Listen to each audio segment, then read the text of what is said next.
এবার আপনার এনআইডি দিয়ে কতগুলো সিম রেজিস্ট্রেশন করা আছে এবং তার নাম্বার সহ দেখতে পারবেন মাত্র 30 সেকেন্ডে।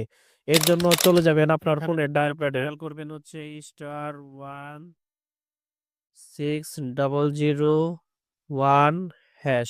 এটা উঠিয়ে তারপর হচ্ছে আপনার সিমে ডায়াল করে দিয়ে দিবেন। ডায়াল করে দেওয়ার পর হচ্ছে আপনার সামনে এরকম একটি ইন্টারফেস চলে আসবে। তো আপনি হচ্ছে এখানে ডায়াল করবেন হচ্ছে আপনার এই যে এনআইডি আছে, সেই এনআইডি যে লাস্টের যে ৪ ডিজিট যে নাম্বারটি আছে, তো সেই ৪ ডিজিট নাম্বারটি হচ্ছে এখানে দিয়ে দিতে হবে। তো আমি আমারটা দিয়ে দিচ্ছি। এটা ওঠানোর পরে হচ্ছে আপনি সেন্ড এ ক্লিক করে দিবেন। তারপরে দেখতে পারবেন হচ্ছে আপনার সামনে একটি এসএমএস চলে আসবে। তো আপনি হচ্ছে সেই এসএমএস এর উপর হচ্ছে একটা ক্লিক করে দিয়ে দিবেন।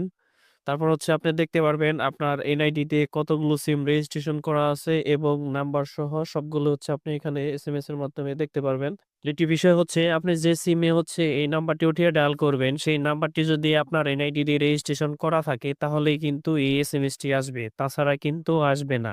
তো তাই আপনি হচ্ছে যে সিমটি আপনার মনে হয় যে আপনার এনআইডি দিয়ে রেজিস্ট্রেশন করা, আপনি ঠিক সেই সিমই হচ্ছে এই ডায়ালটি করে দিবেন। তো ভিডিওটি দেখে যদি আপনি উপকৃত হয়ে থাকেন, অবশ্যই চ্যানেলটিকে সাবস্ক্রাইব করে দিবেন। আর আপনার যদি কোনো কিছু জানার থাকে তো কমেন্ট করবেন, উত্তর দেওয়ার চেষ্টা করব ইনশাআল্লাহ।